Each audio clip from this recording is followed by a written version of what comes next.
So why should you create a kid's cozy reading nook? Children love forts. Creating a reading nook can be just like creating a fort.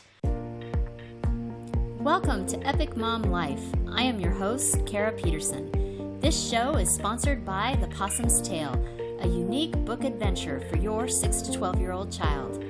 Let's jump into today's show. Let's create a cozy kids reading nook. Creating a cozy reading nook for your kids gives your children a space of their own, encourages a love of reading, and provides them with a personalized, comfortable, and inviting space to relax. So why should you create a kid's cozy reading nook? Help your children fall in love with reading. I have an article that is linked to this that talks all about that. A designated space that is theirs can create a positive association with reading time. It improves reading skills. A cozy reading nook that is comfortable and quiet can help your child tune out other distractions and other noises. This can help your child's focus and attention, which can also lead to better reading fluency and comprehension.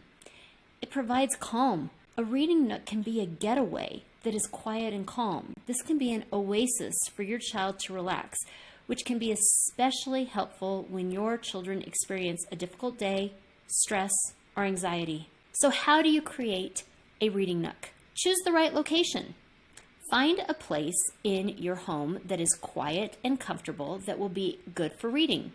For example, closet, under stairs, corner of their room, area in another room, that kind of thing. Pick some comfortable furniture. Your child may want to sit, lay down, or curl up when reading. What kind of furniture can you find that can help your child feel comfortable and inviting to read? Make sure it's the right size, so you wouldn't get your size, you'd get the size for your child. A swing or basket chair was a big one in our house. We have that, and my son still goes to it. He loves that. You can get a special cushy chair, a hammock, a bean bag, pillows, a small armchair, and you might want to get a bunch of these kinds of things so that they can lay down, like you get all those little pillows, or they can sit up. Lighting is essential. In order to read, the child must have enough light. The lighting can also determine how cozy and comfortable the nook feels. So you can have fairy lights or string lights, but you'll also still need to add a lamp so that they do have that light for visibility. Add storage.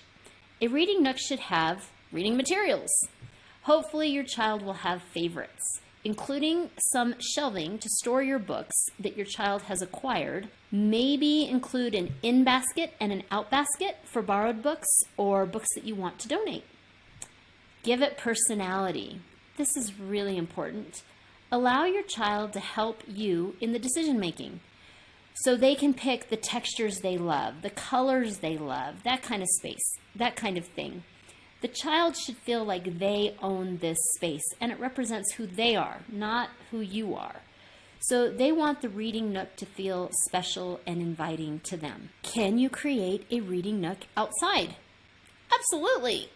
We're going into summer and you want your child to spend some time outside. You want to encourage them to read. So let's blend the two. Many of the steps that I already discussed in creating a reading nook are the exact same. You just might need to make a few little tweaks. For example, location. You will still want to choose a quiet and comfortable place for reading, in or under a tree. Pitch a tent. Create an area on the patio. Dedicate a corner of the garden or yard. Seating. You can choose outdoor or beach style furniture to make it fun. You can have a hammock or a lounge chair. A hammock chair or basket chair is also a lot of fun. Shade. This is an element you do not even have to consider when you're creating a book nook inside. However, you need to find an area that has shade when you're going to be doing this outside. What if you're going to be doing night or day? If you want your child to be able to access their nook at any time, you're going to need to consider lighting outdoors as well. Storage. This is the one area out of all of the areas for outside that you really need to stop and think about. How do you want the books and the other reading materials stored? Do you want your child to have a variety to choose from always in their nook? Or do you want your child to have to carry or bring the reading materials with them each time they want to read? If you will have favorite books, magazines, comic books, etc. in the nook, how will they be stored so that the weather does not affect them? We have monsoon season here. We would have to be really careful about that. Weather. All of your furniture, lighting, storage, cushions, etc. should be weather resistant. You do not want to create a nook that your child has to constantly take in or out of storage bins. I know that it doesn't seem like a big deal to grab some pillows out of like a deck container, but if your child has to go through some steps to get to it, they're less likely to use it. I created this lovely reading nook. How do I now encourage my child to use it? Involve your child. Allow your child to participate in the design process of the reading of the reading nook. You don't love the colors they're choosing, but they do. If they think this space is really, really neat, they're most likely to go hang out in it. And that is the end goal. The end goal isn't that it goes with the design of your decor. Let them help choose the furniture and the lights and the pillows and the colors and the decor, whatever that they like. If your child has a sense of ownership over the space, they're more likely to use it. Make it comfy.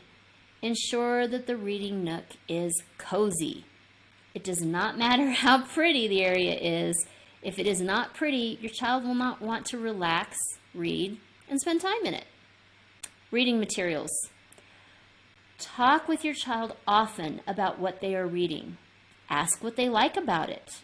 What do they not like about it? This is a key part. A lot of people don't realize you're allowed to not like things. And kids are so opinionated. Let them have their opinions. Ask them why. Just help them develop those opinions. Well, why do you not like the main character?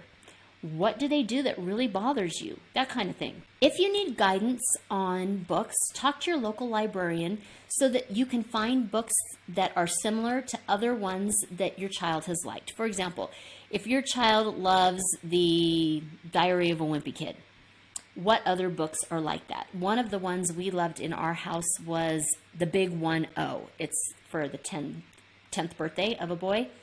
This was a fabulously popular book in our home. So I had a son who was not, he didn't love reading. So I went to the librarian to ask, what are other books that are similar to this book in, you had a main character who was kind of on his own. He didn't have a whole lot of friends, that kind of thing.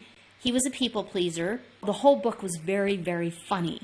It was all based on observations this child made from people around him, but the way he interpreted those things, and you can see why he would interpret those things, but they were very funny, but they still weren't the way you should probably interpret them.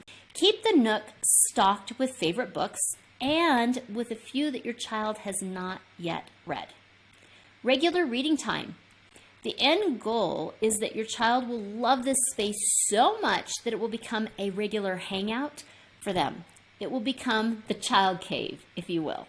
Establish a time when everyone in the house is reading. Your child can go to their special spot to do their reading time. Create fun. Make reading fun and something that your child looks forward to. Go to the library once a week and choose a new book. You can have a once-a-month visit to the thrift store or to a garage sale or the internet or whatever and buy a book. Also, you can go, I said you could go to the librarian to see what other books were like the ones you liked. There's another website, if you're not familiar with it, called Goodreads, like good books, goodreads.com. And you can type in lists for people who liked this book, and it's on a certain list, and you can see other books that have appeared on that list. So why should you create a reading nook instead of having your child just read in their room or on the couch? Children love forts. Creating a reading nook can be just like creating a fort. Building and playing in a secret space that is just their own is one of the number one things that children love to do, whether inside or outside. Forts provide a sense of adventure and privacy. Building or creating a special space allows your child to exercise their creativity and imagination. Your child will feel a sense of ownership and control over their reading nook fort because they're in charge of creating and maintaining it. Forts provide a sense of safety and offer a protected space for your child. By combining the natural love and curiosity of fort-like experience and encouraging something that your child may not be naturally drawn to, you are making reading time much more desirable. Create a cozy reading nook for your child. Secret spaces are a fun way to exercise their creativity, develop a sense of control over their lives, and because this space is designed for reading, you will be encouraging them to want to read. The movie quote for this week is, "Do not dare to read this book, for if you take one fateful look, you barter at your life's expenses and face a deadly consequence." Jared Grace in the Spiderwick Chronicles. If you are hearing this message, you've listened to the entire episode, and for that, I want to send you a huge thank you. Please leave me a comment or review and share with other moms you know. Get in touch in the comments or on Kara's social media networks. See you next week for a new episode.